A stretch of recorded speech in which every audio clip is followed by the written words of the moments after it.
What is going on, everybody? It is Fitz and the 911 back here with another video. Today I'm going to be doing my honest review of my 5-month 5,000 mile ownership experience with my Porsche 911. Without further ado, let's get right into today's video. We're going to talk about the driving experience of my 911, of a 997 specifically, but a Porsche 911. One of the main reasons you're looking at getting a 911 is just the pure driving experience.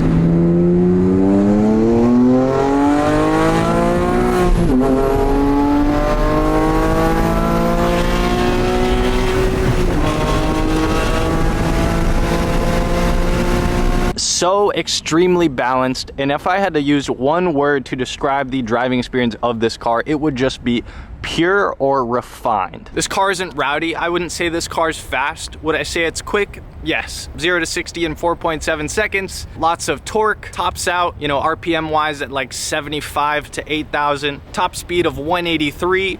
Never been there. Just very pure, balanced, dialed. And the 997, this car specifically, was the last year that 911s came with hydraulic steering. So this car is a very raw on-road feeling. When they jump to the 991, that's when everything gets a little bit lighter, a little bit more automated. As for this car specifically, it's a little bit smaller. Just genuinely the best driving experience I've ever had in a car. I've driven a lot of cars, by far the purest form of them all. I recently took this car on track. I did about 12 miles at VIR, roughly 3 laps. And while they were charity laps, we definitely got to open it up the last 2 laps. Feeling this thing on track was a whole nother level. I genuinely don't push it too much on the street. This is a 6-speed. Rowing through the gears in this thing on track was another level of fun. It convinced me almost to sign up for another track day. That'll be a story for another day. We'll see. This being the Carrera S comes with a 3.8 liter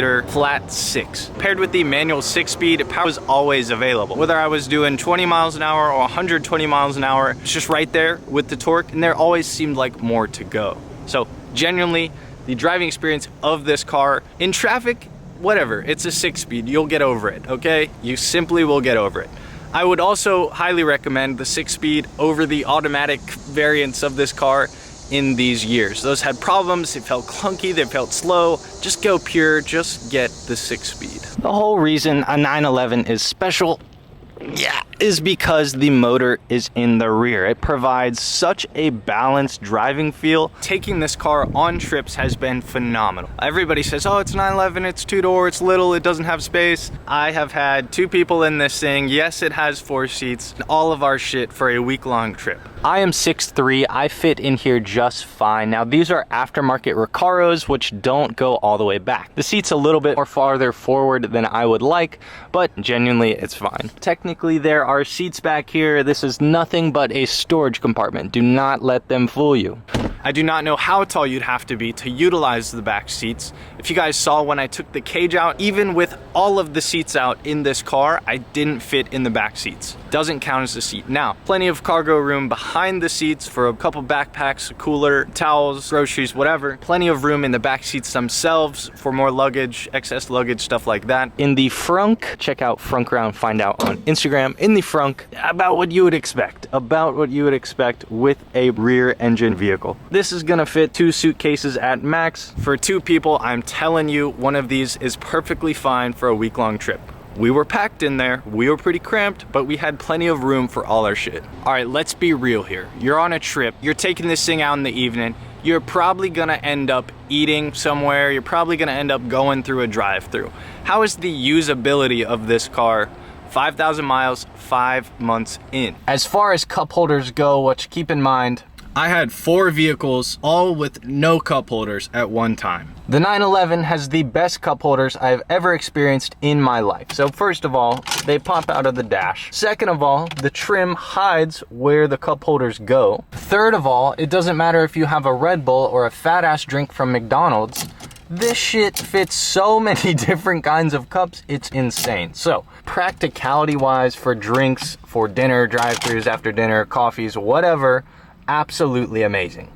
This car came with an aftermarket head unit. I know there's the PCCM system, I believe it's called, which is the OEM plus aftermarket audio option for 911s, for Porsches, but Mine came with a Sony, all right? It does great. It has Apple Play. It does everything I need it to do. As far as the stock audio in this car, it is really good, especially considering, and this is something that I should have touched on earlier, this car is from 2006. None of this technology is cutting edge. The 911 has been the same for a long ass time, and that's for good reason. But the way Porsche executes all of these different things, phenomenal. The stock audio in the 911 is wonderful.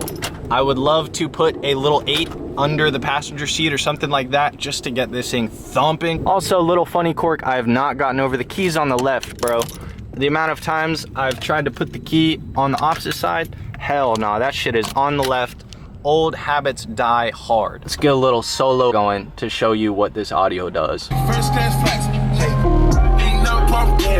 Long story short, the audio in this car, stock Bose from factory, so good. You might be wondering how hard it is to get parts for this vehicle, especially compared to the Skyline. Back in the day, getting Skyline parts were either super easy, comparable to other vehicles, hit or miss, like, oh, only available in Japan and completely out of stock. About the same with the 911. When I went through my front lip debacle, this is my 3rd front lip, by the way.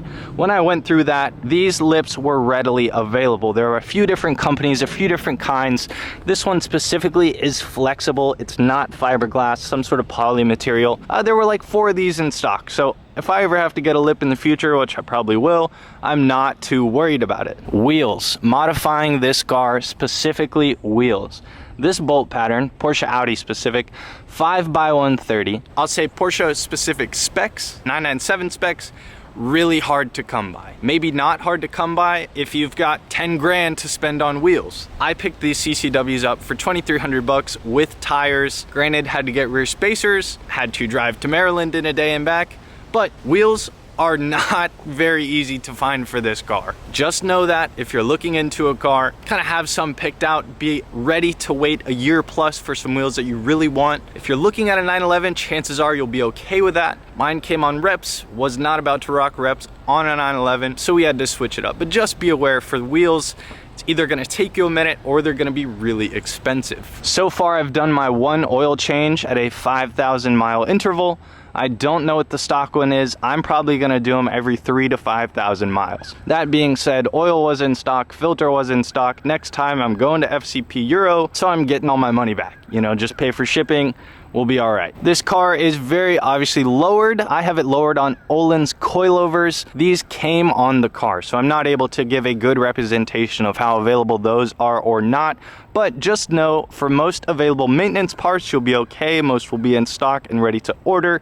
For some modification parts, just know you'll either have to pay a little bit more, a lot bit more, or they'll be in stock. Thankfully, I haven't had to do anything to this, and it's cramped as fuck in here. So this is also something to note. This might be in my 10,000 or 15,000 mile review. We'll see how hard spark plugs, gaskets, any future maintenance is, and that's if I want to do it. I might just not want to do it, genuinely. Like I said earlier, I did the oil change on this car. That was probably the easiest thing ever. The oil pan is right under the rear, super easy to get to. It wasn't that bad. Attention wise, I don't know if it's the color, guards red by the way, the car, how it's styled, or a combination of all of the above, but everybody kind of looked at the Skyline like, what the fuck is that? What is going on? That thing's kind of weird. Some people didn't even bat an eye. A 911, it does not matter who is on the road. It can be anybody, and you're getting a lot of attention. There's a reason why I personally love the 5% and 20% tint.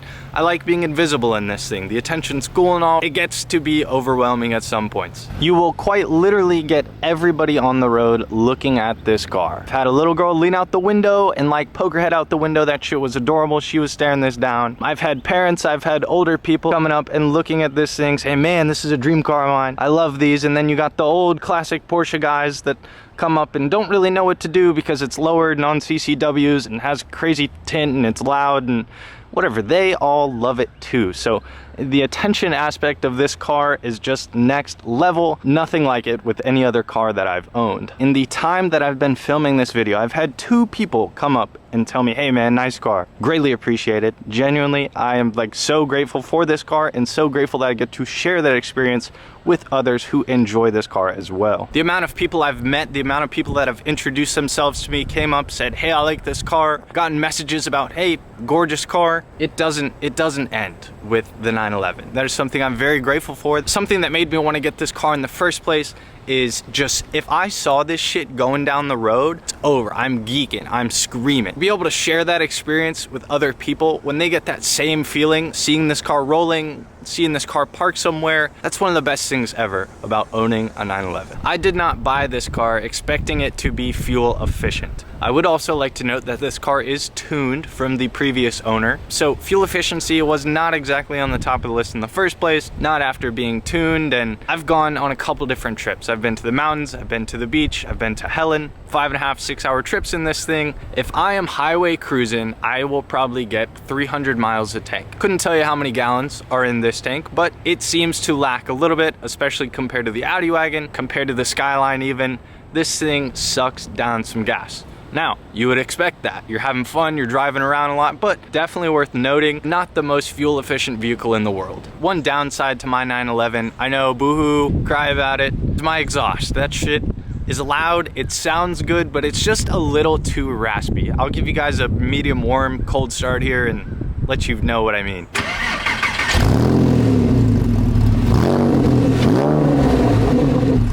Redline, sure, this thing sounds amazing. 4K and under, kind of raspy, kind of gargly, kind of just noise. You know what I mean? I would like it to have a more pure tone, a more Porsche pure tone. I don't know how to explain it. Exhaust is a little raspy. That's something I'd want to change down the road. With the cosmetics, I didn't think a 911 could get any prettier, but it did. So when you guys saw this car first, it had the GT3 Aero.